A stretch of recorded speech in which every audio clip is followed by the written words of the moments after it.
Effective study habits. Study as a skill.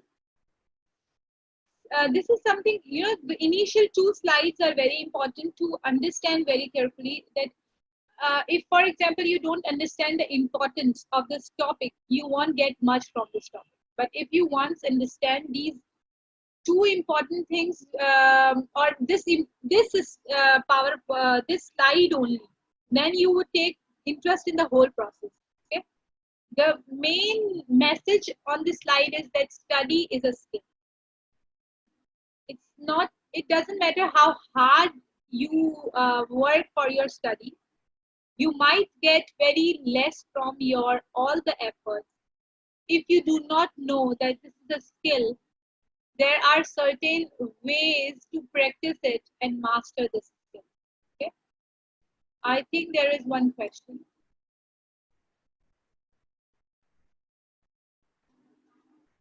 Danielle Naeem is asking, ma'am, during assignment, will you help us if we stuck in any point? Okay. For the personal development plan template only, if you are stuck at any point, you can call me. This is a big favor I'm giving to you all, and this is a big burden I'm taking on my shoulders. But because this activity is so important to do, क्योंकि अगर आपने ये सीख लिया ना, ये ठीक से करना, तो आप अपनी जिंदगी में कभी भी ये सब अप्लाई कर सकते हैं जब भी आप अपनी जिंदगी में कुछ भी वाकई में पाना चाहते हैं. And I am really serious about it कि आप लोग इस स्किल को सीख कर जाएं इस कोर्स को खत्म करने से पहले.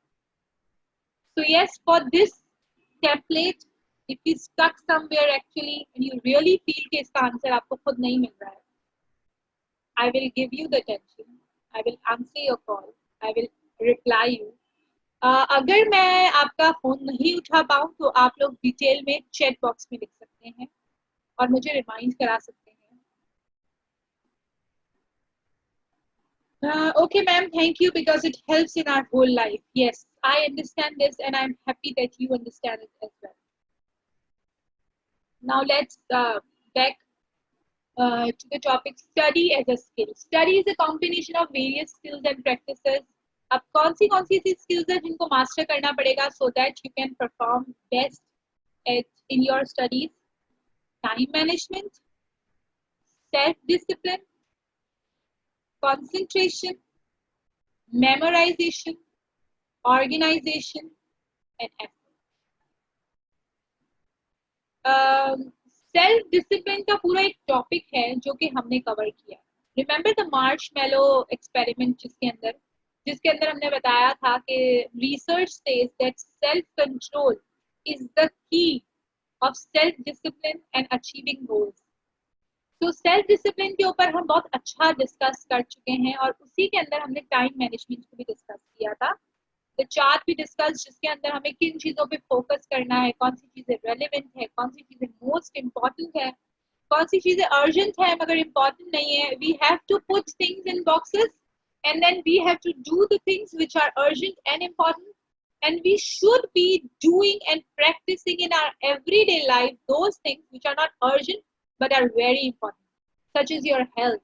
Like for example, if you write it down, and you should write in that box, the box will say not urgent but important, and in that box you will write daily exercise or at least exercise 3 days a week.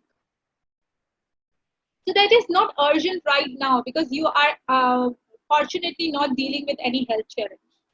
But if for God bid you see some health consequences, तो आपकी अगर health strength already होगी, आपने health के ऊपर काम किया हुआ होगा, तो that will help you to recover you fast because जान है तो जहान है. अगर आपके पास हेल्थ नहीं है, so you can't do enjoy anything, even you can't do anything, you would be dependent on others. So these skills of time management and self discipline की जो क्लास हमने आप लोगों ने अटेंड की है, उसके मटेरियल को बहुत अच्छे से गो थ्रू करें, टाइम मैनेजमेंट के चार्ट को अच्छे से उसको डेवलप करें, और उसको फॉलो करें, ठीक है। Then there comes concentration, memorization, organization and effort. ये चारों चीजें आपने देखा होगा कि आहिस्ते आहिस्ते एक एक करके आप इस पूरी वर्कशीट के अंदर, इस पूरे मॉड्यूल के अंदर आप सीख रहे होंगे कि कंसंट्रेशन कैसे करते हैं, मेमोराइज चीजें कैसे करते हैं, ऑर्गेनाइज कैसे करते हैं, एफर्ट कहाँ और कितना एफर्ट हमें लगाना है, ये सारे आंसर्स हमें मिलेंगे through out this presentation and through out the worksheet you would be complete. The first point is let's concentrate on what is your learning style, because you must know that what is your learning style, how you catch things very effectively. So there are few questions that you have to ask yourself, and that are, am I more inclined to remember something better when I see it, or when I hear it, or when I experience it, like when I do it. For example, if I talk about myself, when I have to cook something, okay, and my mother-in-law teach me that आप ऐसे करना, ऐसे करना, ऐसे करना, और इसके बाद ये स्टेप करना और ये करना, तो I don't feel confident कि मुझे आ गया है ये डिश बनाना, ठीक है. लेकिन जब मैं वो डिश बनाती हूँ, वो सारी चीजें दिमाग में रखते हुए, और एक बार जब बना लेती हूँ, इसके बाद आई एम वेरी कॉन्फिडेंट कि ये डिश मुझे आ गई. लेकिन जब तक मैं उसे बनाती नहीं हूँ, और मुझे कोई कितनी बार भी रेसिपी बता दे, लाइक फॉर एग्जांपल मुझे मेरी मदर इन लॉ ने सिखाया कि ये कैसे बनाते हैं, ठीक है, उन्होंने मुझे सिखाया कि घर में पिज्जा कैसे बनाते हैं. अगर उन्होंने मुझे सिर्फ बताया है और मैंने उसको चाहे जितना भी अपने दिमाग में उन स्टेप्स को रिवाइज किया, अगर मैंने पिज्जा बनाया नहीं ना अभी तक, तो एक हफ्ते बाद, 2 हफ्ते बाद, 1 महीने बाद कोई मुझसे पिज्जा की रेसिपी पूछेगा तो मुझे कुछ भी याद नहीं. इवन मुझे ये भी याद नहीं होगा कि कौन से इंग्रेडिएंट्स इसके अंदर आते हैं, क्योंकि हम खाते हैं पिज्जा बहुत ज्यादा बाहर जाके, तो वो तो कोई भी बता सकता है कि इसमें कौन कौन से इंग्रेडिएंट्स है, लेकिन जिसको पिज्जा बनाने आता है उसको एक्चुअल में पता है कि और कौन से इंग्रेडिएंट्स है जो नजर नहीं आते उसके अंदर होते हैं. लेकिन मैं नहीं बता पाऊंगी अगर मैंने उसे बना के ट्राई नहीं किया. So it's mean I am the someone who want experience before learning. So what kind of learner you are?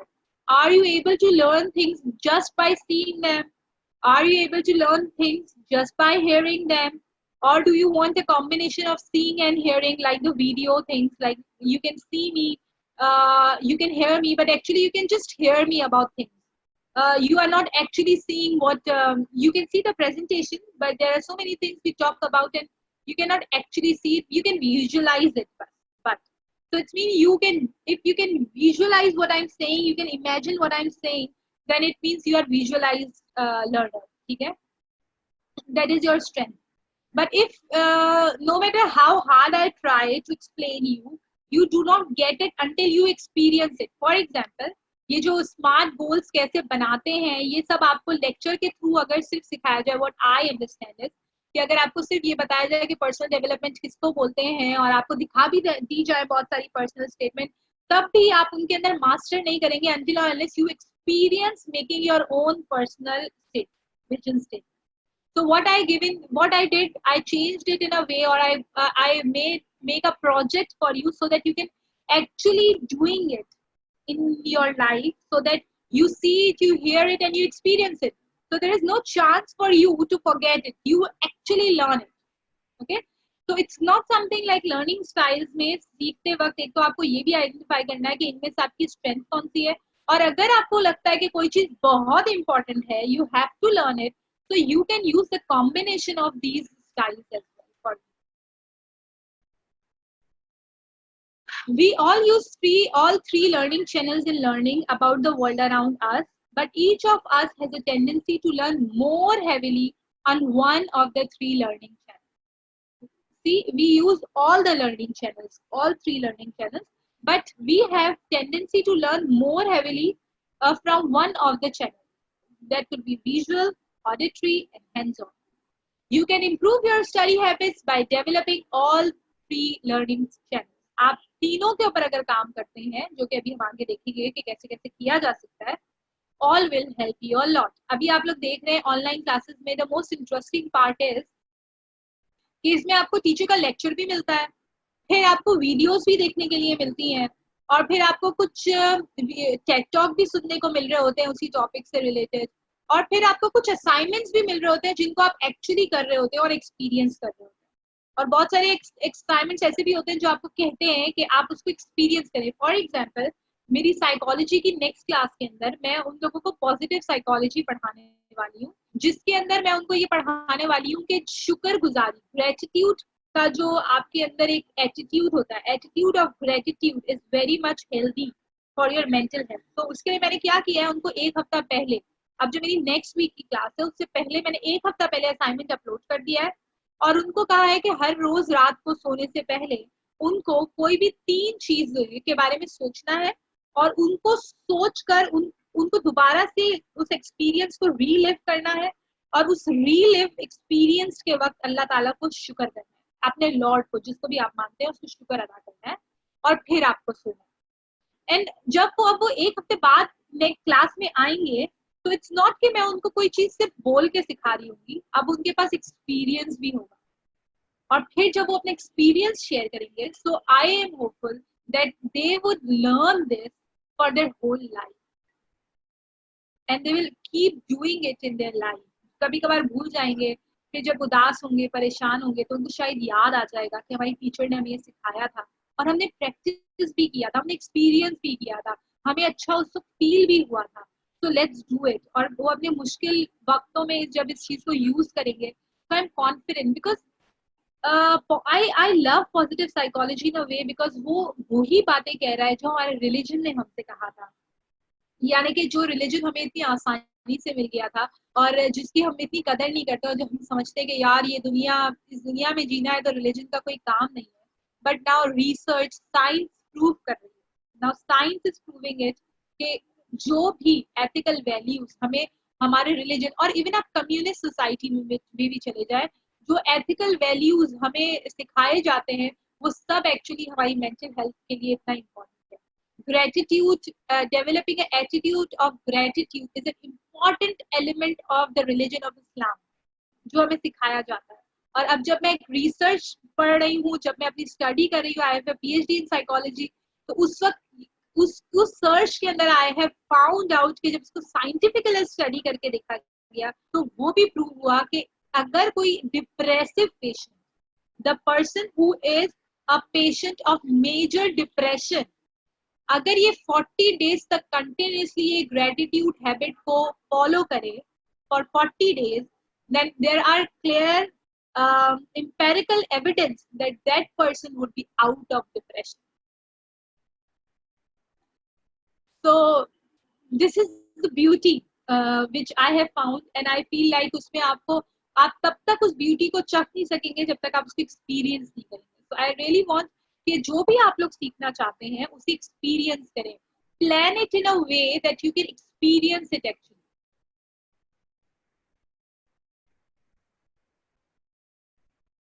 Yes, exactly. Okay. Now, to improve you as a visual learner, if you are a visual learner or not a very good visual learner, so how you can improve? Visualize what you are studying. Visualize मतलब कि वो चीज जो है भी नहीं, लेकिन आप उसको देखें अपने दिमाग के अंदर, उसको बनाएं अपने दिमाग के अंदर। So try to visualize what you are studying.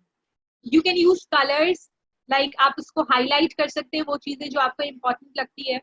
Visualise जो आपका टीचर बोल रहा है, if you have a tendency to visualize it, for example मैं कह रही थी कि रात को सोने से पहले आप कोई अच्छी चीजें सोचें और आप उसको फील करें, और आप उस वक्त बैठे बैठे ये सब फील कर पा रहे थे, ये सब सोच पा रहे थे, अपने दिमाग के अंदर देख पा रहे थे अपने आप को हाथ जोड़ते हुए, सजदा करते हुए, शुक्रगुजारी करते हुए। It's mean you are a visual learner, you can visualize. ठीक है, और आप कैसे अपने आप को हेल्प कर सकते हैं, जो भी चीज आप देखें उसको पिक्चर में या डायग्राम में कन्वर्ट करने की कोशिश करें। अगर आप कोई ऐसी चीज पढ़ते हैं जिसकी बहुत सारी काइंड्स हैं और उसके बाद भी और बहुत सारी काइंड्स हैं, तो try to make a mind map. ये जो माइंड मैप है ना, ये जो यहाँ पे लिखा हुआ है माइंड मैप, हमारे पास क्लास में टाइम बहुत लिमिटेड है, लेकिन मैं चाहूंगी कि आप लोग ये माइंड मैपिंग को है ना, मुझे लगता है हमने क्लास में डिस्कस भी किया था माइंड मैप क्या होता है, लेकिन मैं चाहती हूँ कि इसको गूगल करके आप लोग प्रॉपरली प्रैक्टिस करेंगे माइंड मैपिंग क्या होती है, because if you learn this, you you don't know how much you will increase your speed of learning anything. You will see the marked difference in your achievement report after learning this thing. Okay. There are few students who are raising their hand. You can write in the chat box your query. Okay. Now use picture and graphic to reinforce learning. If you think the text is so boring, there are so much things are written, you can draw a small picture aside that which covers the whole thing in a form of a graph or in a form of like a picture or a table. Or when you are reading a book, everywhere there is you will find out कि बहुत सारी बातें लिखी हुई हैं और उसके बाद एक short table बना हुआ है जिसके अंदर सारी चीजें important चीजें लिखी हुई है. So look for that table and read that and try to understand that to actually understand the whole concept. Learn from videos. You can also see videos if you are a visual learner or you want to improve as a visual learner. Okay, so the next is auditory learner. How you can improve as an auditory learner? Listen to tape of recorded assignments. Tape record your own text book reading. आप पढ़ रहे हैं और इसको record कर लें, उसको बोल के record कर लें और फिर इसको सुनते रहें. Like for example, मुझे कोई टॉपिक के ऊपर, फॉर एग्जाम्पल मुझे नेक्स्ट क्लास में आप लोगों को इमोशनल इंटेलिजेंस पढ़ाना है, ठीक है, और अभी मुझे अपने बच्चों को भी देखना है और रोटियां भी पकानी है, मतलब कुकिंग भी करनी है और आप इस टॉपिक से रिलेटेड जो है ना रेडी भी करना है अपने आप को. तो मैं करती क्या हूँ कि पहले जल्दी से प्लान चॉकआउट कर देती हूँ कि मैं अपने बच्चों को कैसे पढ़ाऊंगी और फिर मुझे होता है कि भाई मुझे टेड टॉक सुननी है इससे पहले कि मैं इसको रेफर करूँ बच्चों को. तो मैं जब रोटियां बना रही होती हूँ और सालन यानी कि खाना बना रही होती हूँ उस वक्त मैं जो है ना वो अपने हेडफोन्स लगा लेती हूँ और अपने मोबाइल में वो टेड टॉक स्टार्ट कर देती हूँ. तो मैं खाना बनाते बनाते वो टेड टॉक सुन रही होती हूँ, सब कुछ समझ रही होती हूँ. ठीक है, वैसे मुझे वो आइडिया इतना पसंद नहीं है because I am not a auditory learner only, मतलब मेरे लिए वो हैंड्स ऑन एक्सपीरियंस जरूरी है. तो मैं सुकून से बैठ के हेडफोन पे सुनूं, हाथ में पेपर पेंसिल हो, इंपॉर्टेंट पॉइंट लिखती जाऊं, तो मेरे that is the best thing for me. But at least अगर कोई बहुत इमरजेंसी और मुझे ऐसा करना है तो it works for me. Auditory learning still works for me. सही है, तो वो चीज मैं कर रही हूँ. Then you can participate in class discussion if you really feel that you are auditory learners. So you can take part in discussions, in debates, so that you can listen others' point of view and you can understand things clearly, and then you can learn. Okay. Hands-on experience में क्या होगा? You have to keep moving, move yourself. Reinforcers आप use करें. Be physically active. Experiment with the objects. जो आपने सीखा है, जो activities आप सीख रहे हैं, personal development, psychology, जो मैं दोनों subject पढ़ाती हूँ, वो ऐसे है कि मैंने उनको इसी तरह से डिजाइन किया हुआ है कि हर चीज जो आप सीखते हो वो एक्सपेरिमेंट कर सकते हैं. तो go and experiment and then you will learn. And then now when to study. अगर आप समझते हैं कि किसी भी टॉपिक को आप मास्टर करना चाहते हैं तो आपको ये चीज याद रखनी पड़ेगी that you need to have you need to review something. कुछ बहुत चीज इंपॉर्टेंट है तो उनको डेली रिव्यू करना पड़ेगा, कुछ चीजों को वीकली रिव्यू करना पड़ेगा. और प्री एग्जाम रिव्यू कैसे करते हैं, ठीक है, ये सब बहुत अच्छे से डिटेल से मेंशन है आपकी वर्कशीट के अंदर. आप उसको देखिएगा कि फॉर एग्जाम्पल अगर आप एक क्लास लेते हैं तो आप इस क्लास को खत्म होने के बाद, जैसे मैंने आप लोग को हमेशा कहती हूँ, right after every class right reflection. तो अगर आप वो रिफ्लेक्शन लिख रहे हैं इसका मतलब आप डेली रिव्यू कर रहे हैं अपने काम को. आपने रिव्यू किया, जो आपने पढ़ा उसको रिव्यू कर लिया, ठीक है, आपने रिफ्लेक्शन लिख लिया. इसके बाद एक हफ्ते के बाद दोबारा वो रिफ्लेक्शन खोला और उसको ठीक करने की कोशिश की कि क्या क्या मुझे याद है, क्या क्या चीजें सही है, क्या क्या चीजें हटानी है, और उसको प्रॉपर अच्छे से प्रॉपर रिव्यू करके और रिफ्लेक्शन आपने उसको दोबारा से क्लोज कर दिया उस फाइल को. फिर इसके बाद आप जब एग्जाम देने आ रहे हैं तो इससे पहले ये पूरी एक फाइल आपके पास मेंटेन हो गई जिसके अंदर सारी क्लासेस के रिफ्लेक्शन लिखे हुए. आपने उनको एक एक करके गो थ्रू किया and you are prepare for the exam. ठीक है. Then there is a it's also this worksheet also talk about peak study time. So this says that peak study time means that some people are early risers, ठीक है, और वो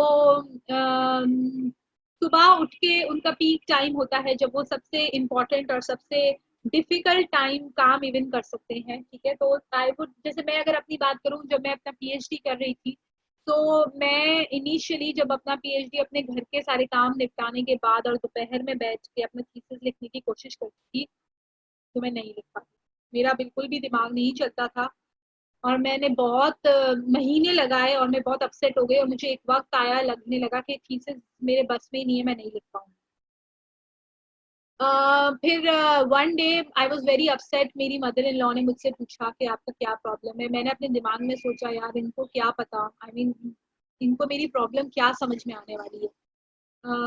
इसलिए मैंने कभी उनसे शेयर नहीं किया, लेकिन अब वो पूछ रही है तो चलो मैं शेयर कर देती हूँ। मैंने उनको कहा कि ये प्रॉब्लम है, तो उन्होंने मुझे कहा कि आप है ना सुबह है ना पहले जल्दी उठती थी, 4 बजे उठती थी, अब आप एक काम करो, आप सुबह 5 बजे या 6 बजे उठ जाया करो और पहले अपना जो है ना स्टडी कर लिया करो। एंड आई वाज लाइक, लगता है इनको एहसास ही नहीं है मेरा क्योंकि मैं इतने काम कर रही होती हूँ और इतनी देर से सोती हूँ और मेरा इतना दिन बिजी होता है, और वो मुझे कह रही है कि दोबारा से इतनी जल्दी उठना शुरू हो जाओ। अम, फिर थोड़े दिनों के बाद मैंने सोचा नहीं, लेट्स ट्राई। आई मीन ऐसा ही तो था, जब मैं पढ़ती हूँ तो सुबह मुझे अच्छा याद होता है, तो I mean I should manage my time और थोड़ा सा जल्दी सोने की कोशिश करती हूँ, काम निपटाती हूँ जल्दी जल्दी अपने सारे, क्योंकि उस वक्त मेरा बेटा बहुत छोटा था, लाइक वो पैदा हुआ था।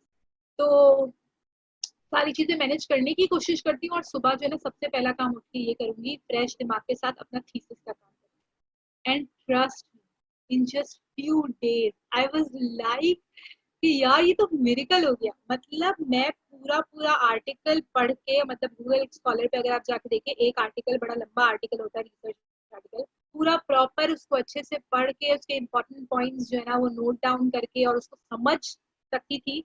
और फिर जब मैं पूरा दिन गुजारती थी, इतना ईजी लगता था मुझे डे, बिकॉज मेरे दिमाग के ऊपर कोई टेंशन नहीं होता था कि मैंने अपना थीसिस इग्नोर कर दिया। मुझे पता होता था कि मैंने 2 घंटे लग के अपने थीसिस को दे दिए and work is going in progress.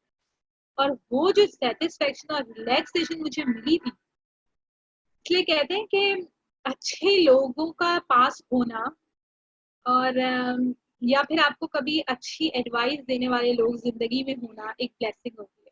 ठीक है, so that helped me to work on my peak study time। मेरा पीक स्टडी टाइम सुबह का है, आपका पीक स्टडी टाइम है। लाइक मेरे हस्बैंड की अगर बात करें तो उनका पीक स्टडी टाइम जो है ना, या वर्क टाइम है ना, उनका रात है, वो रात को बहुत अच्छे से काम कर सकते हैं।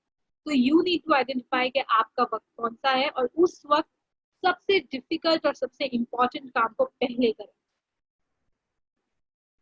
ना। अक्सर आप लोगों को जो है ना वो पूरे पूरे चैप्टर्स रीड करने के लिए मिल जाते हैं और आप लोग परेशान हो जाते हैं कि ये पूरा chapter, so much written, so much text, no interesting thing, no colours, no pictures, no diagrams, इसको मैं कैसे पढ़ूंगा। तो उसके लिए हमारे पास SQ3R मेथड मौजूद है, दैट से survey, question, read, recite, review. I remember हमने इसमें क्लास में इसको बहुत अच्छे से डिस्कस किया था, and this is very important, so let me repeat once again. But in quick, I will be doing it quickly. Like survey, first of all, see all the headings and subheadings present in the chapter. Okay, survey, or survey with a positive attitude, not saying this, oh ये भी है, ये भी है, ये भी है। It's like okay, this is इसके बारे में पढ़ना है, इसके बारे में समझना है, अच्छा ये भी पता चलेगा, अच्छा इसके पढ़ने से मुझे ये भी पता चलेगा, like this। ठीक है, and then question, now convert all the headings into question। Like for example, the heading says effective ways to manage stress, so change it in a question, what are the effective ways which I know that helps in managing stress, and try to answer them in your head। Once you answer them, now read it। तो when you will read it, you will see कि जो आपको पता था उसके अंदर कुछ addition हुआ है, या बहुत सारी चीजें जो आप समझते थे वो गलत हैं, या वो चीजें आप जो आपको पता थी वो अब आपको और ज्यादा अच्छे से पता चल गई। So your interest would not go anywhere because you are now checking that what you already thought about the topic and what the writer is saying about the topic. Now there are two persons, so you would be interested in reading. Once you have read it, meanwhile reading anything you find beautiful, important, just highlight them, so that later on you can spend most of your time in recitation of that what you have think is important in this reading material। एक video link भी BLE के class material पर effective study में share हुआ है, आप उसको देखेंगे तो उसके अंदर लिखा हुआ है कि you have to spend 20% in reading and then the rest of the time in reciting what you